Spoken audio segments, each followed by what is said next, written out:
Panorama del periodo de los años 1850 a 1918. Expansión del imperialismo en el mundo. En este bloque temático analizaremos la fase del desarrollo del capitalismo que corresponde al llamado imperialismo. Esta fase surgió y se desarrolló en Europa entre los siglos XIX y los principios del siglo XX. Fue una época de importantes y grandes inventos como el teléfono, el telégrafo, el automóvil y muchos otros que maravillaron a las personas de esa época y que el día de hoy son parte de nuestra vida cotidiana. Como consecuencia de estos avances, hubo un acelerado desarrollo que condujo a la acumulación de capital. Esto también propició que las potencias buscaran apoderarse de más mercados para poder expandir sus dominios y convertirse en imperios. La competencia por el dominio colonial acentuaba las rivalidades entre potencias y exaltaba el nacionalismo. Los países que más significativamente participaron en esta expansión imperialista fueron Francia e Inglaterra, pero también en menor medida Bélgica, Rusia y Holanda. Alemania e Italia aún estaban divididas en pequeños estados independientes y por esta razón no pudieron participar de manera relevante en la expansión y el reparto colonial durante buena parte del siglo XIX. Tristemente, el expansionismo condujo a rivalidades que provocaron la primera gran catástrofe del siglo XX, la Primera Guerra Mundial de 1914 a 1918. Desde fines del siglo XIX, la competencia por el dominio colonial había agudizado las rivalidades entre las potencias europeas. Estas comenzaron a concertar pactos y alianzas militares. Se formaron así dos grandes bloques. Por un lado, Francia, Inglaterra y Rusia, y por el otro, Alemania, Italia y Austria-Hungría. La Primera Guerra Mundial se desencadenó tras el asesinato del heredero al trono de Austria-Hungría. La Segunda Revolución Industrial tuvo lugar entre 1870 y 1873 y fue muy importante ya que varios países como Alemania, Inglaterra, Japón y Estados Unidos lograron una industrialización considerable porque su actividad industrial ya había superado varias crisis y era muy estable. James Watt, un ingeniero escocés, desarrolló en 1769 un motor de vapor que funcionaba con carbón. El vapor ya había sido utilizado con anterioridad como fuente de energía desde principios del siglo XVIII, pero la máquina de vapor que desarrolló Watt fue la primera que lo empleaba de manera eficiente. El motor que desarrolló James Watt se convirtió en uno de los avances tecnológicos más importantes de este periodo. Se utilizó con rapidez en todo tipo de industrias, desde las minas de carbón, las fundidoras y en las fábricas de textiles. Sin embargo, su aplicación más importante fue en los transportes. A principios del siglo XIX comenzaron a realizarse los primeros intentos para poder aplicar el vapor a la transportación terrestre. Stephenson, quien era un ingeniero de minas inglés, construyó una locomotora que pudiera arrastrar vagones de ferrocarril.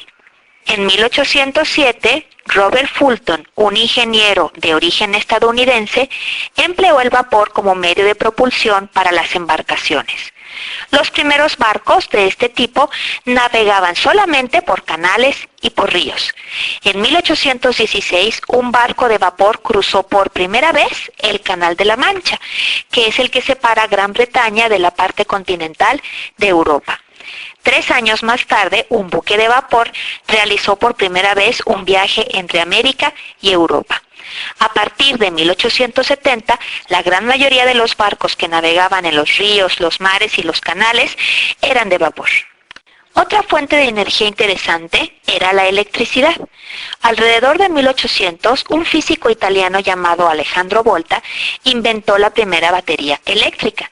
Y en 1831, el químico y físico inglés Michael Faraday produjo electricidad al mover un imán a través de un rollo de alambre de cobre. El descubrimiento que realizó Faraday llevó a la invención del generador que producía corriente eléctrica capaz de activar máquinas. Este generador permitió a los industriales emplear la electricidad como fuente de energía. La revolución industrial significó la ampliación de empresas y la constitución de grandes sociedades, que obligaron a los banqueros a manejar importantes capitales a través de una amplia red de sucursales para poder satisfacer las necesidades de crédito de sus clientes. De esta manera, a mediados del siglo XIX, apareció la Gran Banca Mundial, formada por bancos en los países de los 5 continentes. La moneda metálica fue sustituida definitivamente por billetes de banco y más adelante por cheques. La expansión del crédito promovió un mayor desarrollo industrial, ya que las empresas pudieron contar con capital extra para poder ampliar su producción. En el siglo XX, la concentración industrial produjo la concentración financiera y el sistema bancario se convirtió en el eje del capitalismo. Hacia 1850 comenzó el extraordinario crecimiento de los ferrocarriles en Europa y en 1869 se inauguró en Estados Unidos el primer ferrocarril transcontinental. En 1905, con la puesta en marcha del ferrocarril transiberiano, el gobierno ruso hizo posible la comunicación entre Europa y Asia. Ya para finales del siglo XIX habían sido construidas vías ferroviarias en diferentes regiones de todo el mundo, en África, Australia y el continente americano. Mediante el uso de los ferrocarriles, la población de las costas y puertos pudo establecer contacto e intercambio comercial con los habitantes de las zonas centrales. En este periodo hubo además grandes avances y adelantos en las comunicaciones. Samuel Morse inventó en 1837 el telégrafo, que permitía enviar mensajes por medio de impulsos eléctricos. Por primera vez en la historia, la información podía viajar muchos kilómetros en segundos y no en días como antes ocurría. En 1876, Alexander Graham Bell inventó el teléfono. Más tarde, en 1895, Guillermo Marconi, un inventor italiano, envió el primer mensaje inalámbrico, sin necesidad de cables.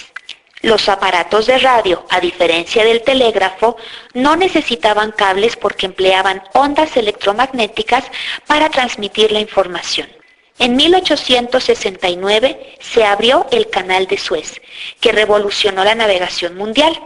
Antes, para viajar de Europa a Asia, era necesario rodear África por mar. El Canal de Suez permitió que los navegantes pudieran cruzar por el Mediterráneo occidental hacia el Mar Rojo, acortando el viaje de Londres a Mumbai en India por más de 6.000 kilómetros. De la misma manera, en 1914 se concluyó la construcción del Canal de Panamá, que fue igualmente importante para la navegación en el hemisferio occidental. A partir de entonces, los barcos que transitaban por los océanos Pacífico y Atlántico podían cruzar el continente americano por el Canal de Panamá en lugar de darle toda la vuelta a América del Sur.